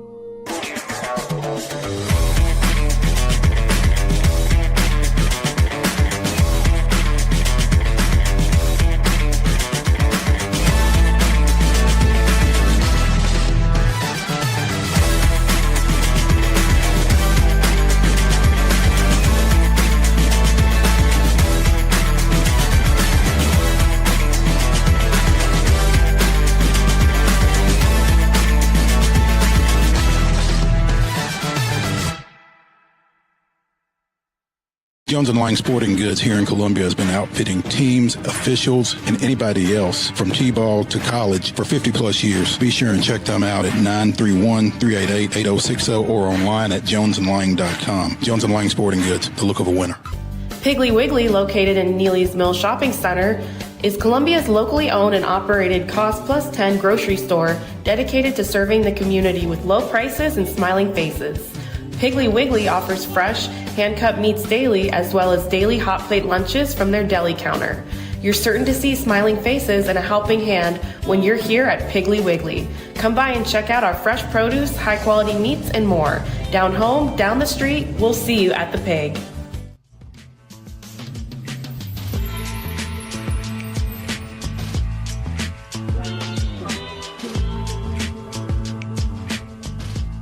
Welcome back into Main Street Sports Today, presented by the Tennessee Orthopedic Alliance of Columbia.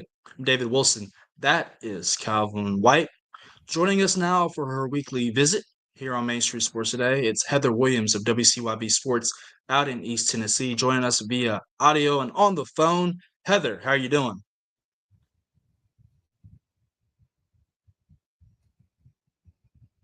Heather, you got us? Yeah, doing well, guys. How you doing? There you go. Good. We're doing well. It's a beautiful day here in the mid-state. Heather, let us dive right into it. This past weekend at the Charlotte Roval, I guess it's no surprise to say we'll start here. No surprise that SVG puts on another absolutely dominant road course performance, picks up his 5th win of the season with a winning margin, as I'm looking at it right now, of 15 seconds over second place Kyle Larson. Heather, the guy is just absolutely phenomenal. He seems to have a mastery not only over road courses, but this next gen car on road courses. Absolutely phenomenal. Tied Jeff Gordon, I believe, for most wins on a road course in a season, if I've looked at that correctly. Just kind of put a bow on just another dominant performance by SVG on a road course. Yeah, I think it's most consecutive wins in the road course. He ties Jeff Gordon with 5. Yes. Because Yeah. they used to only run a couple times a year when Jeff was running most of the time on road courses.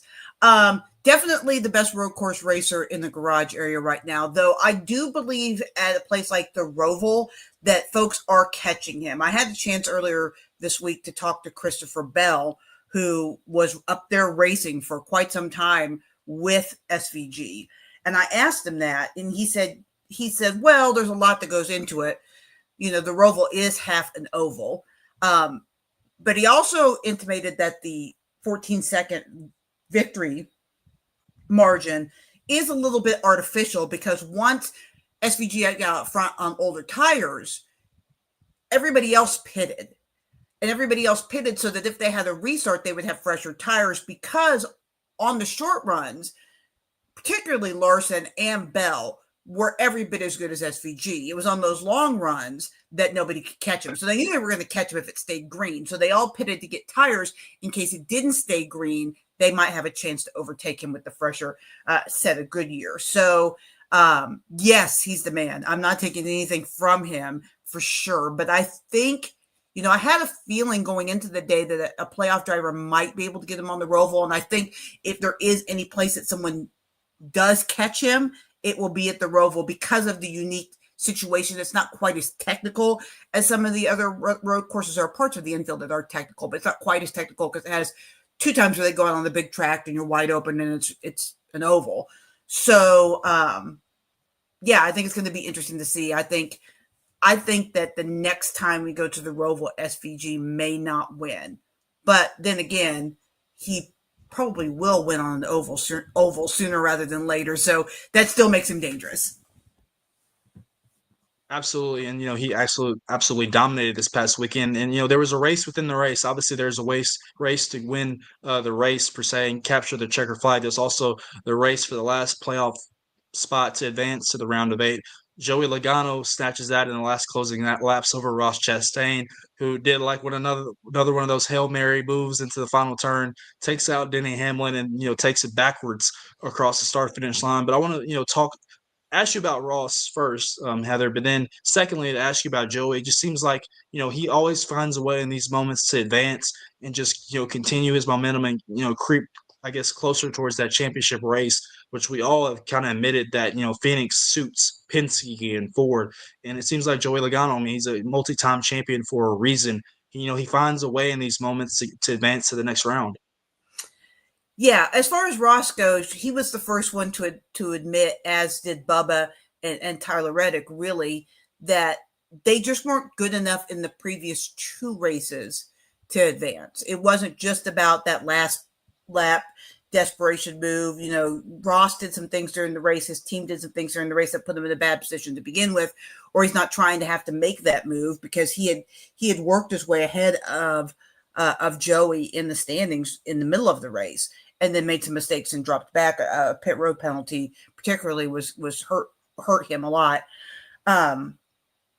So, it's Ross, right? He's always going to be entertaining. He's always going to do something crazy. He has a video game move that is now outlawed in NASCAR because he did the Hail Melon at Martinsville a few years ago. So you knew that he was probably going to do something crazy like that. As far as Joey goes, the field has they screwed up. They let him in. A year ago he was eliminated at the Roval and got in because Alex Bowman was disqualified. And here we are again. He should have been eliminated at the Roval, but, Ross Chastain makes a mistake. A couple people let Ross or passed Ross in the closing laps when, if they known what was going on, maybe they don't.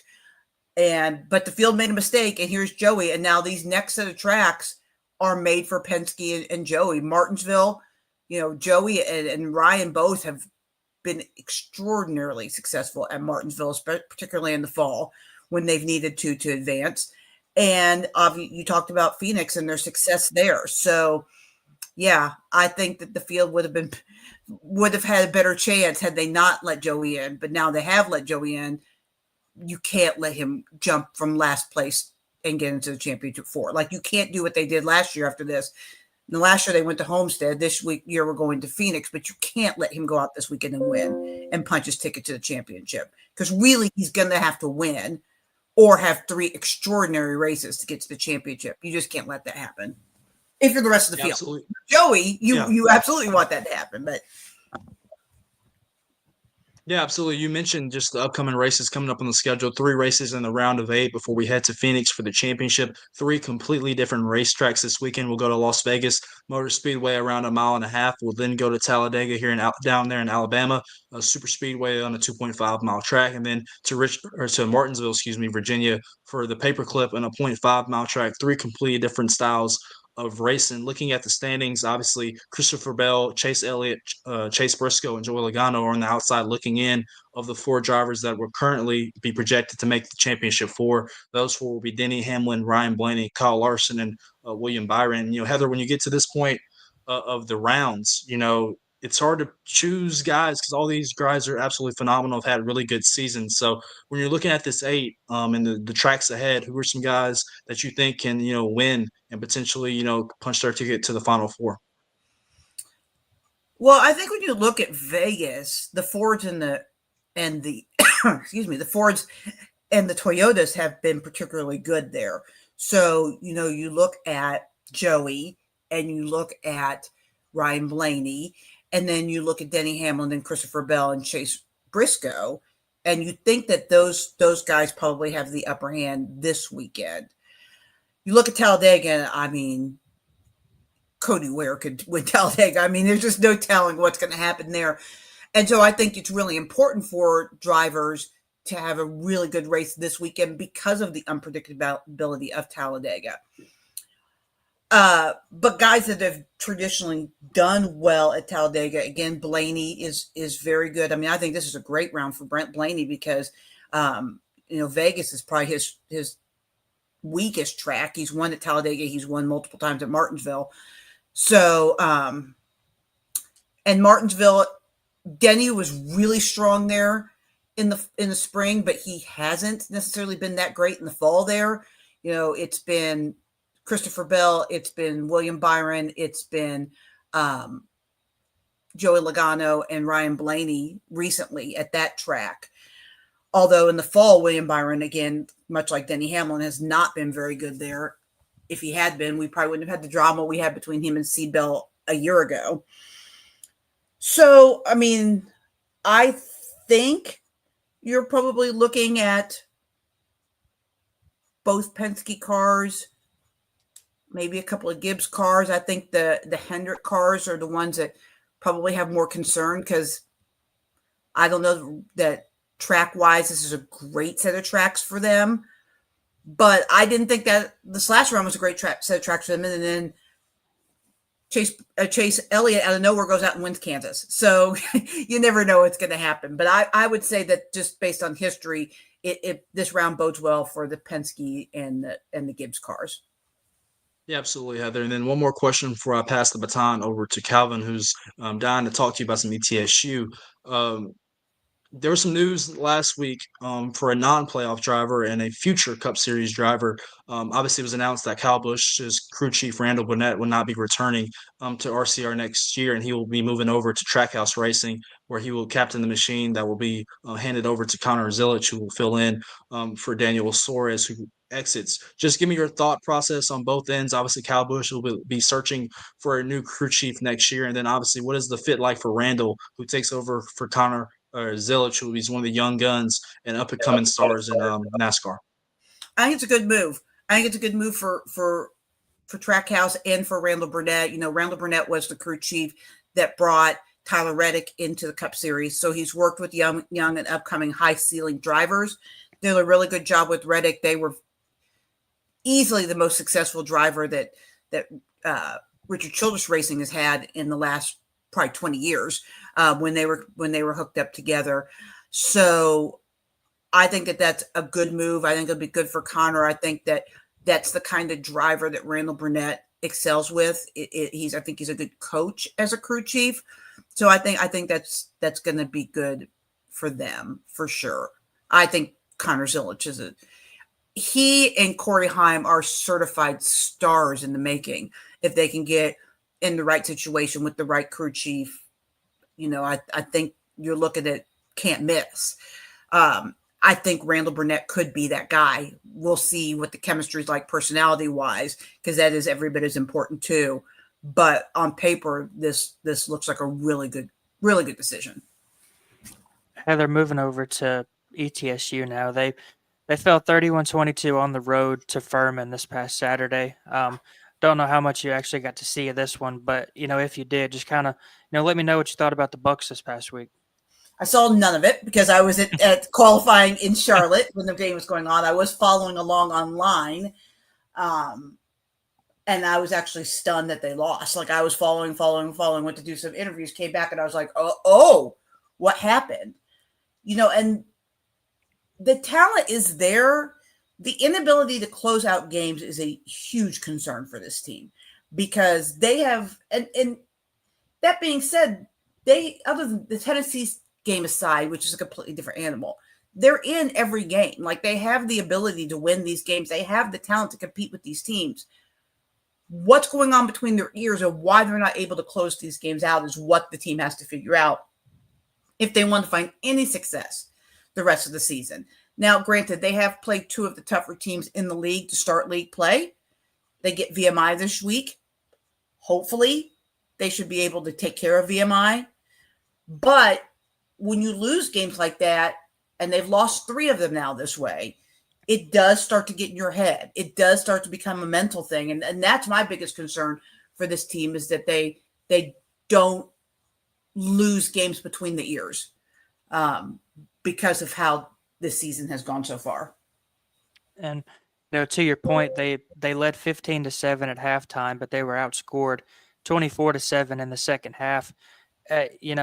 Obviously they're in the locker room and we're not, but is that something that a team can overcome? Do you think they can kind of overcome that mental hurdle of being able to not close out games to just, build some confidence and pick up a win?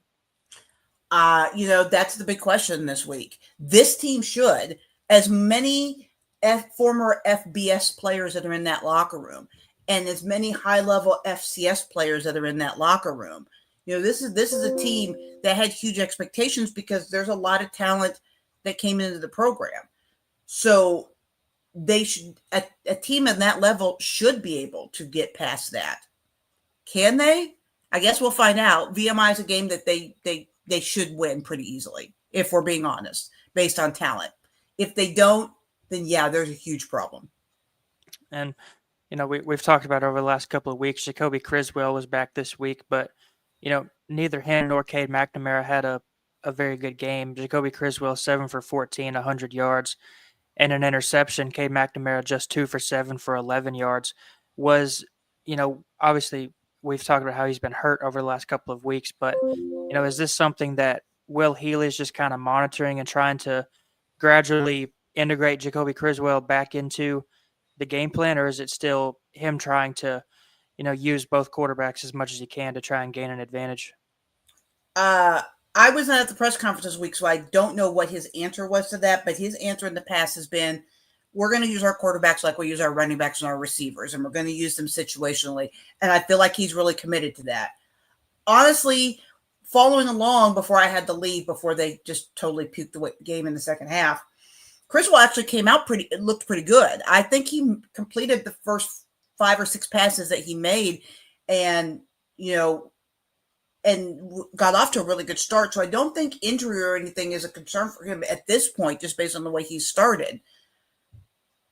It just goes back to what I keep harping on, which is they just can't find a way to finish. And he fell apart in the second half a little bit, not horribly, but he wasn't amazing in the second half. And, McNamara has been real hit and miss. Like sometimes he's looked like, oh, okay, I can see why this guy played at Michigan and Iowa. And sometimes he's been like, that guy played at Michigan and Iowa. Like it's just been really hot and cold.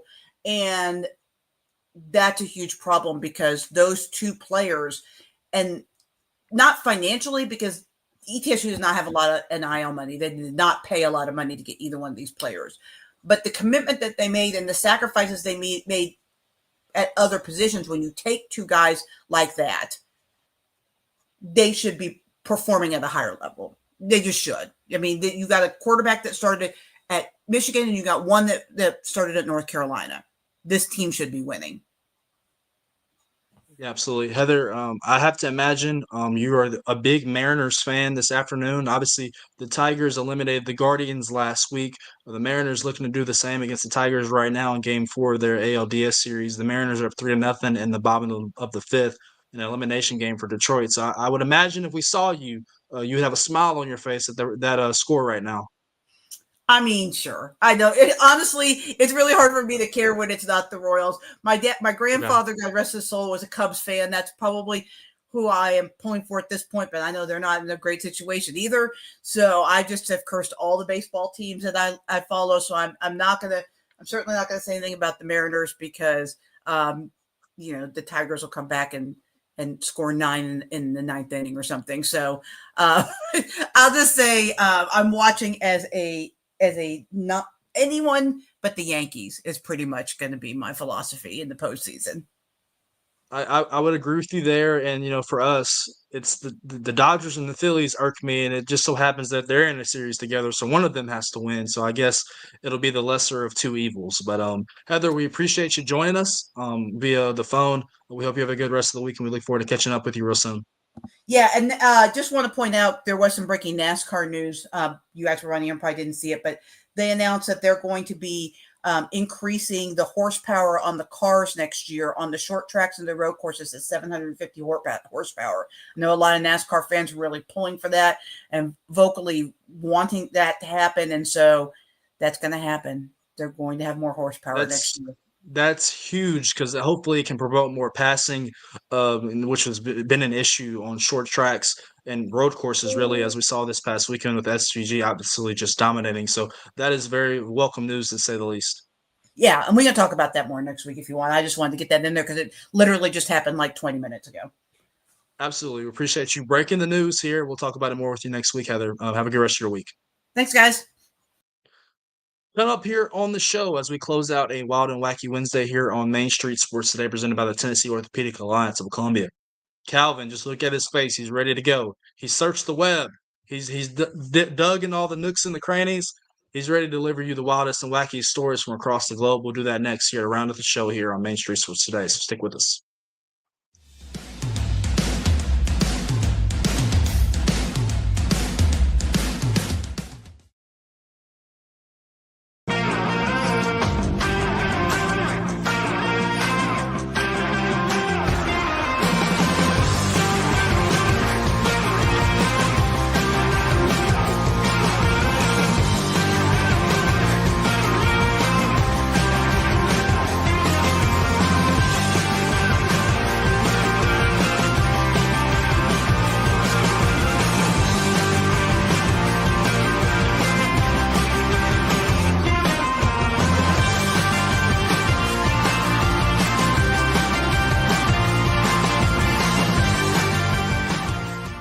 Being in Tennessee, we wanted to try to keep it as local as possible, so we have an entire section of our menu that is just dedicated to local whiskeys like Uncle Nearest, Jack Daniels, of course, George Dickel, Nelson Brothers, Greenbrier whiskey, and all of our taps are all local.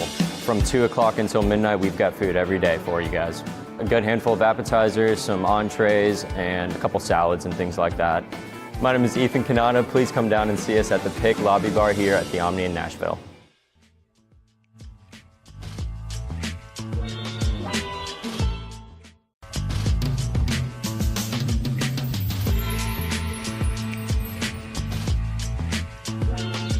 Welcome back in to Wild and Wacky Wednesday here on Main Street Sports Today, presented by the Tennessee Orthopedic Alliance of Columbia. I'm David Wilson. That is Calvin White. It's time to close the show with our final segment of the day, where Calvin gives you the wildest and wackiest stories from across the globe. Without further ado, I pass the baton over to one Calvin White. Yeah, I wanted to hit this one first in case we didn't have time for it at the end, but I saw this morning on Facebook, and I sent this to Mark asking if we could play it. The headline says, chaos broke out at a Golden Corral in Florida after a woman refused to leave the all-you-can-eat buffet, claiming she was getting her money's worth after sitting there for over 3 hours. Staff said she kept going back for dessert even after closing time and told workers it's all you can eat, not when you say stop. The police were called, and they found this woman. She had locked herself in the Golden Corral bathroom with a plate of the buffet shrimp. So she was trying to get her money's worth at Golden Corral. You know what? I am a fan of buffets. I will say that my dad, who's at the house right now doing some work around the yard, uh, sawing up some tree limbs, he loves some Golden Corral in the buffet. But I promise you, at the same time, though, he ain't trying to be there 3 hours, and he's not trying to eat it in the bathroom per se. But you know what? I guess she thought she was trying to get her money's worth, and I can feel it. It is all you can eat, but at some point, those workers want to go home too. And now she's taking the trip downtown because of this. So that's funny. Got to get there earlier. If you're going to be there all day, then get there at 11 o'clock, 12 o'clock when they open. We don't need to get there at 7 or 8 and then have to kick us out. So I'm glad you found that one. That's funny. Yeah, and I've never been to a Golden Corral. You haven't? I have not. Are you a but buffet guy? I am a buffet guy, but I've never been to a Golden Corral. But I also can't imagine that there's any buffet good enough to want to sit there for 3 hours and then lock yourself in the bathroom with a plate of shrimp. Yeah, I am a very fast eater, and that's probably bad. Like I probably don't enjoy my food as much as I should.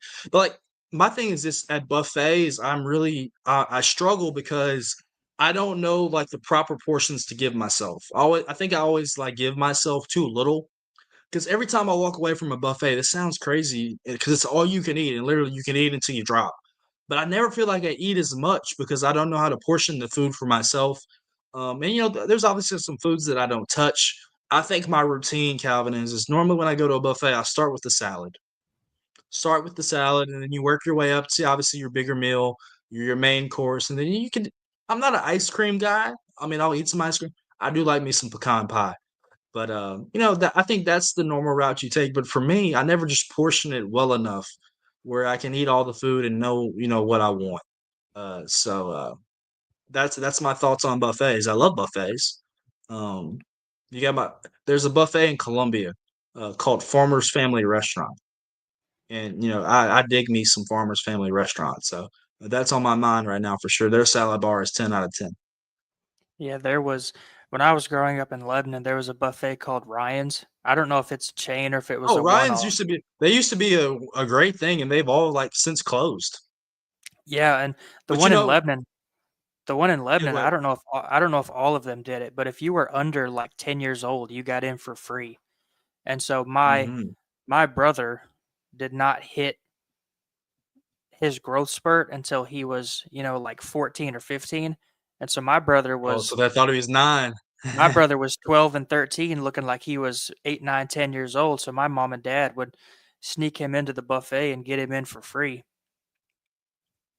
Yeah, I mean, the Shoney's out there in Lebanon at the exit right before you go to Watertown, they still have a buffet for breakfast, and so, I mean, buffets are still certainly a thing, but for me, it's just knowing how to portion the food on my plate. Absolutely. Moving on to our second wild and wacky story, we're getting into our first world record of the day. The headline reads Indiana woman's Joker collection earns Guinness World Record. A 22-year-old comic book fan from Indiana earned a Guinness World Record for her collection of 2,318 items related to the Batman villain, the Joker. She started collecting in middle school, and she's amassed items ranging from action figures and comic books to Joker rollerblades, a skateboard, and milk caps from 1966. So, got a big fan of Batman's arch nemesis.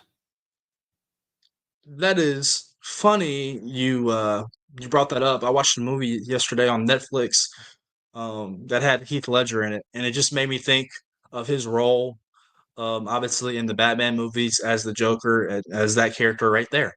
And to say the least, first of all, gone too soon. The way he played that role, and I know I'm going off topic of what this is, but the way he played that role, second to none. I mean, I think the rumors are true that he locked himself away for like weeks at a time to just like to get the character of what the Joker should be. Um, Moving forward to this, I'm not going to pretend, excuse me, to be the biggest, you know, comic book, movie, all that kind of deal, whether, it's, Spider-Man or, Batman or even the Avengers, like all those Marvel, etc. I'm not the biggest guy, but, I do appreciate a good movie every now and then. So they've definitely been on the menu to watch. Yeah, um I've never been a comic book person, but I've seen all the movies, and you know, like you mentioned, Heath Ledger's Joker is probably one of the best movie villains of all time. Um, and this person that says she started her collection in during COVID, and she was encouraged to apply for a Guinness World Record. Trying to find the previous record. There's no previous record on here, but it says her hobby has allowed her to make connections with Joker fandom figures, including actor Mark Hamill, who voiced the character in several animated and video game projects. So she got to meet Luke Skywalker. That she did. That she did. Comic books have not really been my thing. I tell people this, and maybe I'm telling on myself, and I probably shouldn't. For being a quote unquote journalist and a writer, and you might be able to say this the same. For all the reading that I do of our work and colleagues' work and my own work, I really in my spare time don't like to keep on reading. And I know that sounds really bad, but I read enough words and I read enough words during a day or during the week. I'm like, I'm just done with that. I need to go do something else. So reading, definitely probably my weak spot to say the least. Yeah, I like to read, but it's not something that I'm going to sit down for hours at a time to do. But we stick with our world records for our third wild and wacky story. This one's probably one of the more impressive ones that we've had over the last couple of weeks, just because of the degree of difficulty, I think. But an Australian woman performed 733 pull-ups in 1 hour. An Australian bodybuilder broke a Guinness World Record that had stood for nearly a decade when she completed the feat. Jade Henderson, she's 32 years old, averaged more than 12 pull-ups a minute to break the record of 725 that was set by fellow Australian Eva Clark in 2016. Now, I was, active for most of my life. I played sports all through high school. Was never once able to do one successful pull-up. I am a rather large human being, and to do 733 of them, especially in an hour, is outrageous. Okay, so this is where I stand on the pull up.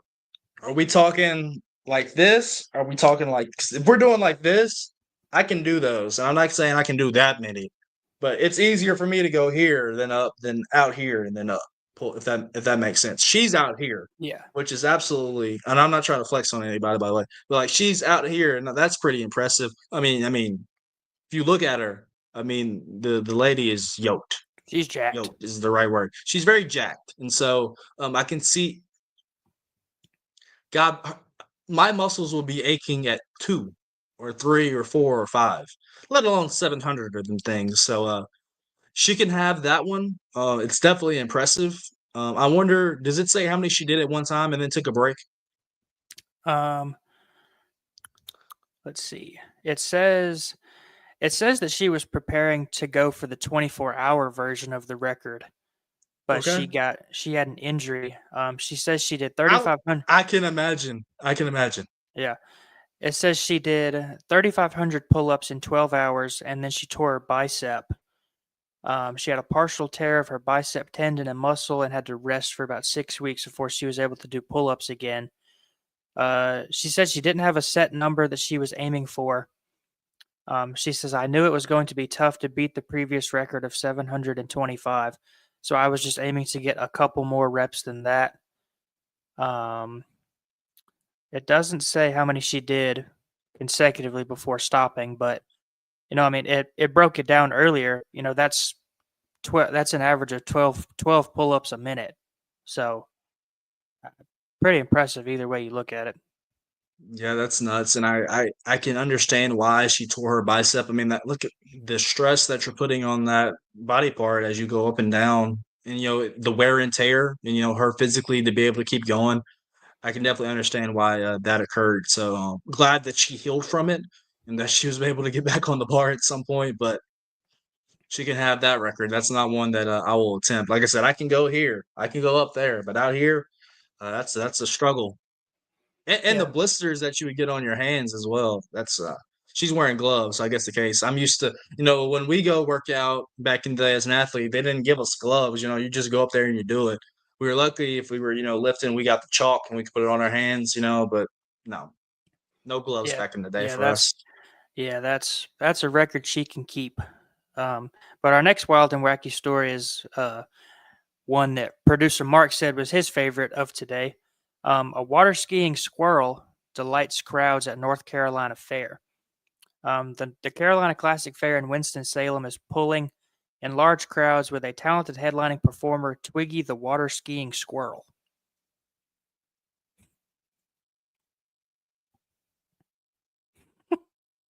I can see why this was Mark's favorite.